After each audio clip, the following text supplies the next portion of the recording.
Good morning, friends. It's me, Simon, YouTube channel. Simon Varghese Facebook, Simon Varghese Instagram. Welcomes you all. Yes, my dear friends. നിങ്ങൾ YouTube channel subscribe ചെയ്തില്ലെങ്കിൽ subscribe ചെയ്യണം. It's me Simon YouTube channel. വളരെ ഇപ്പോൾ 240 videos ഉണ്ട്. That means around 50 minutes വെച്ചുള്ള വീഡിയോസാണ്, lengthy വീഡിയോസാണ്. But it will help you to modify your life. Of course, you are leading a successful, positive life, that I know. But even though sometimes you will get some molecules from my talk, and you can refine yourself. Okay, everybody is successful and positive. We know. In the meantime, we must try to update all the time. We must grab knowledge. We must learn physical things happening around us. And in the meantime, we must control ourselves, our thinking and thoughts. Okay, anyhow, you must always think about your neighbors, about your friends and surrounding people. We must love ourselves. In the meantime, we must love others. When the God Devam Parinanda told us, you love yours. ആണ് love, സ്നേഹമാണ് അഖിലസാര മൊഴിയിൽ എന്ന് പറഞ്ഞു കേട്ടിട്ടില്ലേ? സ്നേഹമാണ് ജീവിതം.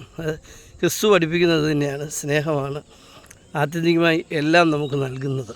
Okay, അപ്പോൾ സ്നേഹിക്കാൻ പഠിക്കുക, മറ്റുള്ളവരെ സ്നേഹിക്കുക, നമ്മളെ സ്നേഹിക്കുക. ഒന്നുണ്ട്, എന്ത് ചെയ്യുമ്പോഴും we must respect hours, we must love hours first, then love others. Okay, നമ്മൾ ചെയ്യുന്ന ഒരു പ്രവൃത്തി മറ്റൊരാൾക്ക് അനുചിതമോ അപ്രിയമോ ആകാതിരിക്കാൻ. അപ്രിയമാകും, നോ പ്രോബ്ലം, അത് സത്യമാണ്.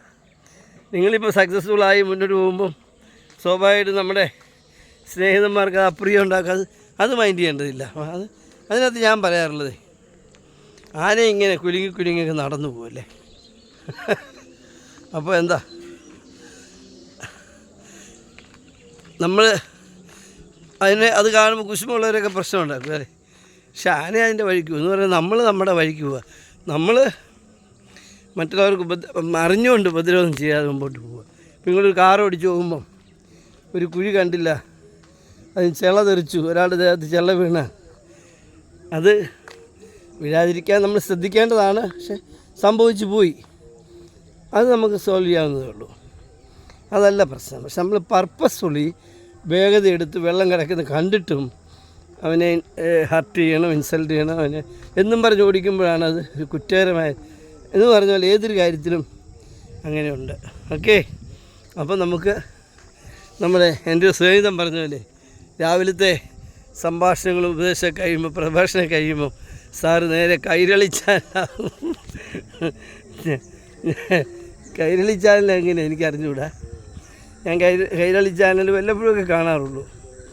ഈ നല്ല ന്യൂസൊക്കെ വരുമ്പോൾ, അപ്പടി പരസ്യം വരുമ്പോൾ ആ പ്രഭാഷണം തുടർന്ന് കേൾക്കണമെങ്കിൽ കൈരളി പോകണമെന്ന് എനിക്കറിയാം. അപ്പോൾ ഞാൻ കൈരളി ചെന്നിരുന്ന മുഴുവൻ കേൾക്കും. അങ്ങനത്തെ ഒരു ഇതുണ്ട്. ഒരു കാര്യം ഞാൻ പറയാം, ഒരു നിമിഷം പോലും നമുക്ക് കളയാനില്ല. We must update our knowledge. പിന്നെ വേറെ നൈപുണ്യ വികസനം എന്ന് പറയുന്നത് ഇപ്പോഴത്തെ ഏറ്റവും പുതിയ ട്രെൻഡ് അതാ. ഒരു ജോലിക്കാരനെ തിരഞ്ഞെടുക്കാൻ കമ്പനി ഇൻ്റർവ്യൂ നടത്തുമ്പം HR ഡിപ്പാർട്ട്മെൻറ്റ് കൊടുക്കുന്ന നിർദ്ദേശം അവൻ്റെ റാങ്കിലോ അവൻ്റെ ഹാൻഡ് റൈറ്റിങ്ങിലോ അവൻ്റെ അംഗലാവണ്യത്തിലോ നിങ്ങൾ ശ്രദ്ധിക്കേണ്ടതില്ല. നിങ്ങൾ ശ്രദ്ധിക്കേണ്ടത് അവൻ്റെ നൈപുണ്യത്തിലാണ്. അവൻ്റെ ഒരു വിഷയം, നമുക്ക് ആവശ്യമുള്ള കാര്യങ്ങളിൽ അവൻ്റെ നൈപുണ്യതയുണ്ടോ, എക്സ്പെർട്ടൈസ് ഉണ്ടോ എന്ന് മാത്രമാണ് അത് നോക്കുന്നത്. സംടൈംസ് MTechകാരനും BTechകാരനും പിന്തള്ളപ്പെടുമ്പോൾ ഒരു ITക്കാരനായിരിക്കും കിട്ടുന്നത്. കാരണം അവനാ പണി കമ്പനിക്ക് വേണ്ടതെന്താ, ആ വർക്കിൽ പ്രാവീണ്യമുള്ളവനെയാണ്. അവൻ്റെ സ്വഭാവ ഗുണമോ അവൻ്റെ കുടുംബത്തിലെ പെരുമാറ്റ രീതിയോ സമൂഹത്തിലെ സ്ഥാനമൊന്നും അവിടെ പ്രശ്നമല്ല. അവർക്ക് പ്രൊഡക്ടിവിറ്റി മാത്രമേ ഉള്ളൂ നോട്ടം ഇപ്പോഴത്തെ കമ്പനികളൊക്കെ. ഇപ്പോൾ വിദേശത്തൊക്കെ ചെന്നാൽ എത്ര വിദ്യാഭ്യാസം കുറഞ്ഞ ആൾക്ക് നല്ല ജോലി കിട്ടുന്നതിന് കാരണം എന്താ? അവർ ചോദിക്കുന്ന ചോദ്യങ്ങൾ നമ്മൾ മറുപടി വേണം. പ്രധാനമായും ചോദിക്കുന്നത്, നിനക്ക് നിൻ്റെ അമ്മയെ ഇഷ്ടമാണോ, നിൻ്റെ അപ്പനെ ഇഷ്ടമാണോ, പെൺകുട്ടികളോട് തൻ്റെ അഭിപ്രായം എന്താണ്, കുഞ്ഞുങ്ങളെ താൻ കരുതുന്നുണ്ടോ, സ്നേഹിക്കുന്നുണ്ടോ? ഇത് ഏതെങ്കിലും ഒന്നിന് നോയാണെങ്കിൽ ഗേറ്റ് തുറക്കപ്പെടും, ഞങ്ങൾക്ക് പുറത്തേക്ക് പോവാം. കാരണം മാതാപിതാക്കളെ സ്നേഹിക്കണം, അമ്മയെ സ്നേഹിക്കണം, സ്ത്രീകളെ സ്നേഹിക്കണം, ബഹുമാനിക്കണം, കുഞ്ഞുങ്ങളെ ആദരവോടെ നോക്കിക്കാണണം, അവരെ സ്നേഹിക്കണം. അത് ഒരു വികസിത സമൂഹത്തിൽ ഏറ്റവും പ്രധാനം. ഇതെല്ലാം ഇതൊക്കെ ചെയ്യുന്ന ഒരാൾക്ക് പിന്നെ വേറെ ഇൻ്റർവ്യൂവിൻ്റെ ആവശ്യമില്ല. കുഞ്ഞുങ്ങളെ ഇഷ്ടമാണ്, സ്ത്രീകളെ ഇഷ്ടമാണ്, ബഹുമാനിക്കുന്നവനാണ്, അമ്മയെ സ്നേഹിക്കുന്നവനാണ്, അപ്പനെ സ്നേഹിക്കുന്നവനാണ്, സഹോദരങ്ങളെ സ്നേഹിക്കുന്നവനാണ്, അയൽക്കാരെ സ്നേഹിക്കുന്നവനാണ് എന്ന് വന്നാൽ ഇൻ്റർവ്യൂ കർത്താവ് തനിക്ക് ഒരു 100 മാർക്കിട്ട് ഒരു കയ്യടി തരും. യു ആർ സെലക്റ്റഡ് എന്ന് പറയും.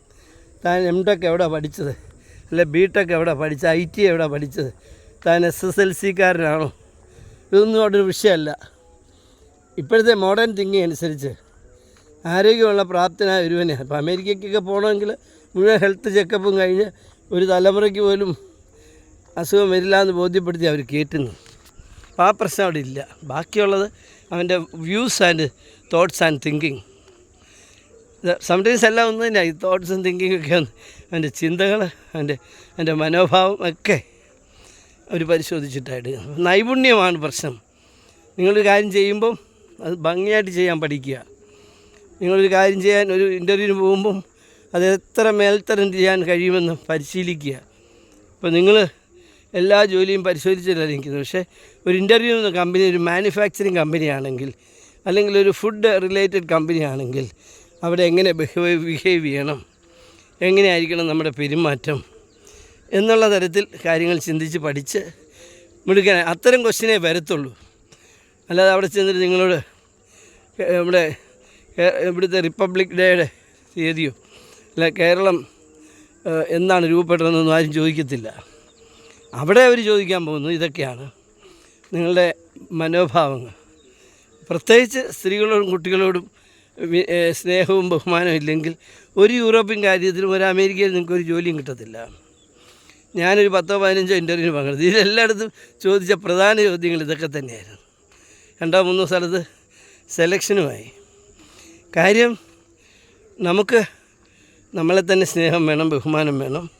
ഇൻ ദ മെയിൻ ടൈം നമുക്ക് കുഞ്ഞുങ്ങളാണല്ലോ നാളത്തെ തലമുറ. കുഞ്ഞുങ്ങളെ ഇഷ്ടപ്പെടാത്തൊരുത്തിന് അല്ലെ അവരെ അംഗീകരിക്കാത്തൊരുത്തിന് ലോകത്ത് എന്ത് ചെയ്യാൻ പറ്റും? ഒന്നും ചെയ്യാൻ പറ്റത്തില്ല. അതുപോലെ സ്ത്രീകളെ ബഹുമാനിക്കാൻ കഴിയാത്തവന് ലോകത്ത് എന്ത് ചെയ്യാൻ പറ്റും? അവനൊരു തിരസ്കൃതനായി പോകും. അതുകൊണ്ടാണ് അവർ ചോദിക്കുന്നത് അമ്മയെ ഇഷ്ടമാണോ? അമ്മ ഒരു സ്ത്രീയല്ലേ, അത് അമ്മയെ ഇഷ്ടമാണെന്ന് നമ്മൾ പറയും, ആദ്യം തന്നെ പറയും. അപ്പനെ ഇഷ്ടമാണോ?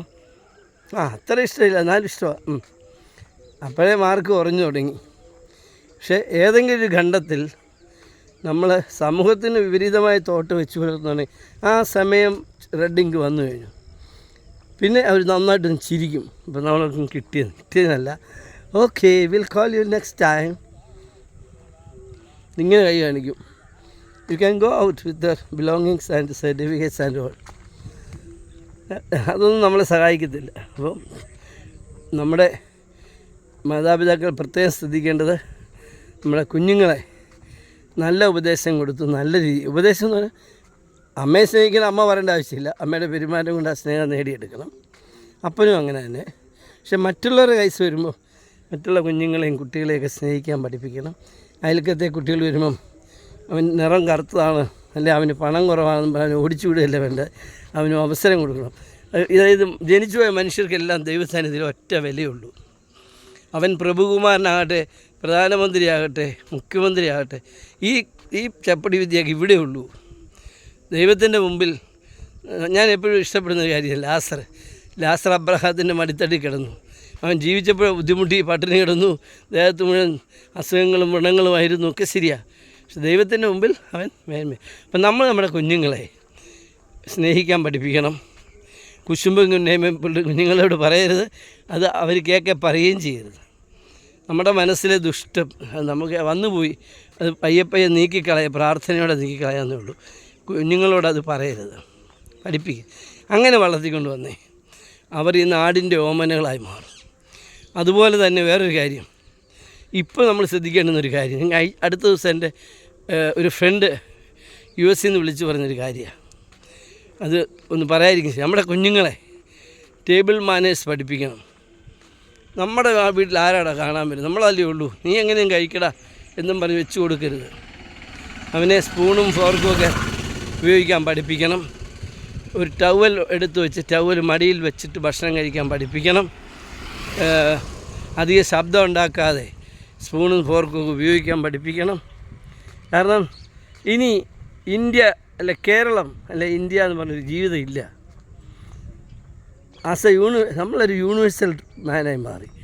ലോകത്ത് എവിടെ വേണമെങ്കിലും പോയി ജീവിക്കാൻ അല്ലെ പോയി കാണാൻ പറ്റുന്ന രീതിയാണ് നമ്മുടെ കുഞ്ഞുങ്ങളെ വളരെ. നിങ്ങൾ വീട്ടിലൊരു 2-3 സെറ്റ് എത്ര 5 കുട്ടികളും 2 അപ്പനും അമ്മയാണ് 5 സെറ്റ് സ്പൂണും ഫോർക്കും ഒക്കെ മേടിച്ച് വീട്ടിൽ വയ്ക്കുക. എന്നിട്ട് ജസ്റ്റ് ഒന്ന് പരിശീലിച്ച് തുടങ്ങുക.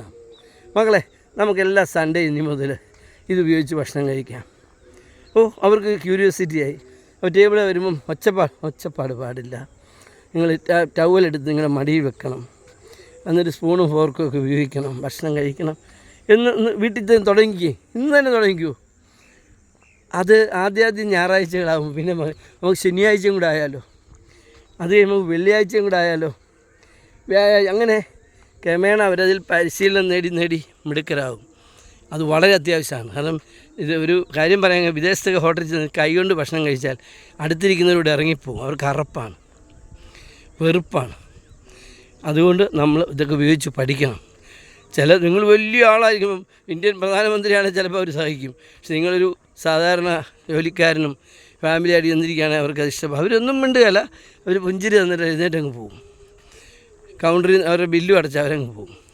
അപ്പോൾ നമ്മൾ പറയും വംശീയം കിച്ചിയൊന്നുമല്ല, അവർക്കത് സഹിക്കാൻ പറ്റുന്നില്ല. കൈകൊണ്ട് നേരിട്ട് ഭക്ഷണം കഴിക്കുന്നത് അവർക്ക് സഹിക്കുന്നില്ല. അപ്പോൾ അത് നമ്മുടെ കുഞ്ഞുങ്ങൾക്ക് വേണ്ട പരിശീലനം കൊടുക്കണം, നമ്മളും പരിശീലിക്കണം. എനിക്ക് 70 വയസ്സായെന്ന് പറഞ്ഞാൽ അപ്പച്ചന്മാർ മാറി നിൽക്കേണ്ട. നിങ്ങളുടെ കൊച്ചുമക്കൾ കൊണ്ടുപോകുമ്പം നിങ്ങളും നല്ല ഹോട്ടലിൽ ഫുഡ് കഴിക്കാൻ പോകുമ്പം അതല്ല, അവിടെ വീടുകളിൽ വിളിക്കും, എല്ലാ വീട്ടുകാരും അങ്ങോട്ടും ഇങ്ങോട്ടൊക്കെ വിളിക്കും. അവിടെ എല്ലാം ചെല്ലുമ്പോൾ അവരിതൊക്കെ എടുത്തു വെക്കുമ്പോൾ നമ്മൾ കൈകൊണ്ടാണ് കഴിക്കുന്നത്. എനിക്കിതാ ഇഷ്ടം, എൻ്റെ അമ്മാച്ചൻ അങ്ങനെ ആയിരുന്നു എന്നൊക്കെ ഒരു കാര്യമില്ല. അമ്മാച്ചൻ്റെ കയ്യിരിക്കും. നിങ്ങൾ അവർ ചെല്ലുമ്പം ഏറ്റവും പരിഷ്കൃതി ചൈനക്കാർ പോലും കമ്പും കോലും കൊണ്ടാണ് കഴിക്കുന്നത്. അപ്പോൾ പിന്നെ നമുക്ക് കഴിച്ച് പഠിപ്പിക്കണം. ഓക്കെ. അപ്പോൾ ടേബിൾ മാനേഴ്സ് നിർബന്ധമായും പഠിപ്പിക്കണം. പൊതുസ്ഥലങ്ങളിൽ ഒച്ചത്തിൽ വർത്തമാനം പറയരുത്. എനിക്കാണെങ്കിൽ ഭയങ്കര ഒച്ചയാണ്. പക്ഷേ ഇത് അമേരിക്ക ചെല്ലണമെന്ന് പറഞ്ഞത്. ഞാൻ പിന്നെ നിശബ്ദനാണ്, പയ്യെ സംസാരിക്കുള്ളൂ. പയ്യെ സംസാരിക്കുമ്പം ഒച്ച സംസാരിക്കുന്നവർക്ക് സൗണ്ട് മാറിപ്പോയിരിക്കാൻ ശ്രമിക്കണം. വാട്ട് എന്ന് ചോദിച്ചാൽ വാട്ട് തന്നെ ആയിരിക്കണം. അങ്ങനെ അങ്ങോട്ട് ശീലിക്കണം. ഓക്കെ. സൗണ്ട് കൺട്രോൾ ചെയ്യും. പൊതുസ്ഥലത്ത് ബഹളം വെക്കുന്നത് പരിഷ്കൃത രാജ്യങ്ങളിലൊന്നും ഇഷ്ടമുള്ള കാര്യമല്ല. നമ്മളും പരിഷ്കൃത രാജ്യം, നമുക്ക് അതിലേക്കൊക്കെ മാറും. വാസം പറഞ്ഞാൽ ആ ട്രെയിനിങ്ങൊക്കെ നമ്മുടെ സ്കൂളിൽ കൊടുക്കുക. അത് ശരിയാണല്ലോ. എന്നെ സേവിക്കുന്ന എൻ്റെ പ്രിയപ്പെട്ട എനിക്ക് ഒത്തിരി ആളുകളുണ്ട് എൻ്റെ ചാനലിൽ. അപ്പോൾ അതിലെ ഓഫീസർമാരോടും ഗവൺമെൻറ്റിൻ്റെ ഭാഗമായിട്ടുള്ള ചില ആളുകൾ എൻ്റെ സൈറ്റിലുണ്ട്. അവരോട് എനിക്ക് പറയാനുള്ളത്, ടേബിൾ മാനേഴ്സ് കൂടി അടിയന്തരമായി ഉൾപ്പെടുത്തണം കുട്ടികളുടെ സിലബസിൽ. അടുത്തത് വരുമ്പം LKG തൊട്ട് അല്ലെങ്കിൽ UKG തൊട്ട് table manners, how to behave in the dining table and dining room എന്നൊക്കെ പറഞ്ഞ് ഒരു ക്ലാസ് എടുത്ത് കൊടുക്കണം. ആ കുട്ടികളത് പിന്നെ അങ്ങോട്ട് പഠിച്ചു പോട്ടെ, എല്ലാവർക്കും കൊടുക്കണം. ഇപ്പം വേണ്ട, ഇപ്പം 10+2 തൊട്ട് അവരുടെ ഫുഡിങ്ങിൽ അത് ശ്രദ്ധിക്കാൻ പഠിപ്പിക്കണം. അതിനുള്ള എല്ലാ ക്ലാസ്സിലും. നമുക്കിനി കേരളമെന്നും പറഞ്ഞു ഇന്ത്യ എന്ന് പറഞ്ഞൊരു ജീവിതം ഇല്ല. എന്നും പറഞ്ഞ് ഇവിടെ ഇട്ട് നമ്മൾ പോവല്ല. ലോകം മുഴുവൻ നമ്മൾ സഞ്ചരിക്കുകയും ജോലി ചെയ്യുകയും സമ്പാദിക്കുകയും ഇവിടെ തിരിച്ചു വരികയും പോവുകയും ചെയ്തുകൊണ്ടിരിക്കും. ഫ്ലോട്ടിങ്ങാണ് പീപ്പിളാണ്. അപ്പോൾ അതിന് വേണ്ട പരിശീലനം കൊടുക്കണം. ഫുഡിങ് അതുപോലെ നമുക്കറിയാമല്ലോ, നമ്മളെപ്പോഴും ക്ലാസ്സിൽ പറയുന്ന സ്വിമ്മിങ് പഠിപ്പിക്കണം, ഡ്രൈവിങ് പഠിപ്പിക്കും. ഒരു +2 ഇറങ്ങുന്ന കുട്ടി സ്വിമ്മിങ്ങും ഐദർ കരാട്ടെ ഒരു കുങ്ഫു ഒരു കളരി ഏതെങ്കിലും ഒരു മാർഷൽ ആർട്സും ഡ്രൈവിങ്ങും പഠിച്ചു വേണം ഇറങ്ങാൻ. അങ്ങനെ അതാണ് ഒരു പരിഷ്കൃത സ്ഥാനത്ത് വേണ്ടത്. ഹയർ സെക്കൻഡറി കഴിയുമ്പം അമേരിക്കയിലോ യൂറോപ്പിലോ ഒരു കുട്ടി അവൻ ഈ പറയുന്ന കാര്യത്തിലൊക്കെ ഭയങ്കര മിടുക്കനായിരിക്കും. നമ്മൾ കാണിങ്ങനെ തൂങ്ങി കുമരകത്ത് നടക്കുമ്പം ആ സായിപ്പ് ചുമ്മാ പോകുന്നതല്ല, അവൻ ബഹുമെടുക്കാനാണ്. പണ്ട് ഇവിടെ കോവളത്തൊരു സംഭവം ഉണ്ടായി. ഒരു മെലിഞ്ഞുണങ്ങിയ സായിപ്പ് ഇങ്ങനെ പോവും അവൻ്റെ കാമുകയും കെട്ടിപ്പിടിച്ച്. അവിടുത്തെ ഏതോ ഒരു ഗുണ്ടായിക്ക് തോന്നി ഇവനിട്ടൊരു അടി കൊടുത്ത് അവളെ കൊണ്ട് പോകാമെന്ന് ഓർത്തു. എൻ്റെ പൊന്നെ, പിന്നെ അവനെ രക്ഷിക്കാൻ പെട്ട പാട് അവിടുത്തുകാർക്കറിയാം. ഗുണ്ടാസംഘം മുഴുവൻ വിട്ടിട്ട് അവസാനം പോലീസും നാട്ടുകാരെല്ലാം ചേർന്നാണ് ആ രണ്ടും പേരും പറന്നടിച്ചെന്നാണ് പറയുന്നത്. അവരത് ചെറുപ്പത്തിൽ ശീലിക്കുന്നുണ്ട്. How to protect ourselves and our belongings and our parents and our relatives. അവരത് പഠിച്ചിട്ടുണ്ട്. അപ്പം നമ്മളും അത് പഠിപ്പിക്കണം. നമ്മുടെ കുട്ടികളെ ചെറുപ്രായത്തിൽ തന്നെ 5ാം ക്ലാസ് എത്തുമ്പം അതിന് മുമ്പ് സ്വിമ്മിങ് ഒരു 2, 3 അല്ലെങ്കിൽ 1 ബിലിവേഴ്സ് തിരുവല്ല ബിലിവേഴ്സിലൊക്കെ UKG തൊട്ട് നീന്തൽ പഠിപ്പിക്കുന്നുണ്ട്. അപ്പം നീന്തൽ പഠിപ്പിക്കണം. 5ാം ക്ലാസ് ആകുമ്പോൾ കരാട്ടെ, കുങ്ഫു, സ്കേറ്റിങ് ഒക്കെ പഠിപ്പിക്കാം. പിന്നെ വിവിധ ഭാഷകൾ പഠിപ്പിക്കാം. അത് കഴിഞ്ഞ് അവന് ഡ്രൈവിങ് പഠിപ്പിക്കാം. ഇറങ്ങി വരുമ്പോൾ ഒരു വെൽ ബിൽറ്റഡ് ഡെവലപ്ഡ് ബോയ് ആയിരിക്കണം, അല്ലെങ്കിൽ ഗേളായിരിക്കണം. ഏതാ? അപ്പോൾ നിങ്ങളുടെ കടമ കഴിഞ്ഞു. പിന്നെ അവൻ്റെ വഴിക്ക് വിടുക, പുറകെ നടക്കണം. നിങ്ങളുടെ സ്വത്തും പണമായിട്ട് അവൻ്റെ പുറകെ അവൻ്റെ കണ്ടുപിടിച്ചു. നിങ്ങളുടെ ജീവിതം സുഖിക്കുക, ആസ്വദിക്കുക. മക്കൾക്ക് വേണ്ടി ജീവിതകാലം മുഴുവൻ പണിയെടുക്കുന്ന അപ്പം എന്തൊരു കഷ്ടമാണ്. ഒരു 10-25 വയസ്സ് കഴിഞ്ഞ് 10 വേണ്ട, വിദേശമൊക്കെ 18 വയസ്സ് കഴിയുമ്പോഴേ ടാറ്റ കൊടുത്ത് വിടും. ഞാൻ പലപ്പോഴും പറയാം, എൻ്റെ മോനൊക്കെ ഒരു ചിട്ടി പോലെ ഇൻവെസ്റ്റ് ചെയ്യുന്നുണ്ട്. അത് മകന് 18 വയസ്സാകുമ്പം മാറി താമസിക്കുമ്പോൾ ഹോസ്റ്റൽ വാടക എടുക്കാനൊക്കെ കൈവച്ച് കൊടുക്കാൻ വേണ്ടി $1,000 വേണമെന്നൊക്കെ പറഞ്ഞ് അതാണ് അവിടുത്തെ രീതി. അല്ല അപ്പനും അമ്മയും കല്യാണം ഒരു കൊച്ചുണ്ടായാലും പറയും ജീവിതകാലം മുഴുവൻ കൊച്ചിൻ്റെ പുറകെ നടക്കുക. കൊച്ചിന് 40 വയസ്സായാലും അപ്പം പിടിവിടുക, മോശമാണ്. അങ്ങനെ ചെയ്യാൻ പാടില്ല. ഒരു 10-20 വയസ്സ് കഴിയുമ്പോൾ അവരെ വിട്ടേക്കുക. അതിന് മുമ്പ് നമ്മൾ ചെയ്യേണ്ടത് അവനെ നീന്തൽ പഠിപ്പിക്കണം, നല്ല സ്കൂളിൽ ചേർത്ത് പഠിപ്പിക്കണം, അവന് നല്ല ഭാഷകൾ പഠിപ്പിച്ചു കൊടുക്കണം, അവന് ഫിസിക്കൽ എക്സസൈസൊക്കെ പഠിപ്പിക്കണം, മാർഷ്യൽ ആർട്സ് പഠിപ്പിക്കണം, ഡ്രൈവിങ് പഠിപ്പിക്കണം. ഇറക്കി വിടുക. ഒരു നല്ല പൊന്മുത്തായിട്ട് ഇറങ്ങണം. ബാക്കി കാര്യം അവൻ ചെയ്തോളും. അവൻ ഡോക്ടറാണോ അവൻ എൻജിനീയർ ആണോ എന്ന് അവൻ തീരുമാനിക്കും. എനിക്കറിയാം, ഒരു ചെറിയ കാര്യോട് പറഞ്ഞു നിർത്താം. എൻ്റെ ഒരു പ്രിയപ്പെട്ട സുഹൃത്ത് 16 മിനിറ്റായി, സോറി. അവന് മകളെ ഡോക്ടറാക്കാൻ ശ്രമിച്ച ഭാര്യയും ഭർത്താവും ഡൈവേഴ്സ് ചെയ്യേണ്ടി വന്നു. ആ കുട്ടി ഇന്ന് അമേരിക്കയിൽ വലിയ ലോയിൽ LLM പഠിച്ചുകൊണ്ടിരിക്കുകയാണ്. അവിടെ ഇഷ്ടത്തിന് വിരുദ്ധമായി തീരുമാനം എടുത്തുകൊണ്ട് ആ കുടുംബം ഡൈവേഴ്സ് ചെയ്ത് പോകേണ്ടി വന്നു. ഓക്കെ, അപ്പോൾ നമുക്കത് വേണ്ട. നമുക്ക് നമ്മുടെ നല്ലൊരു കുടുംബം കെട്ടിപ്പടുക്കാൻ ശ്രമിക്കുക. ഇച്ചിരി സമയം നീണ്ടുപോയി, ശ്രമിക്കണേ. Okay, all the best. Have a fantastic positive day. Praise our God.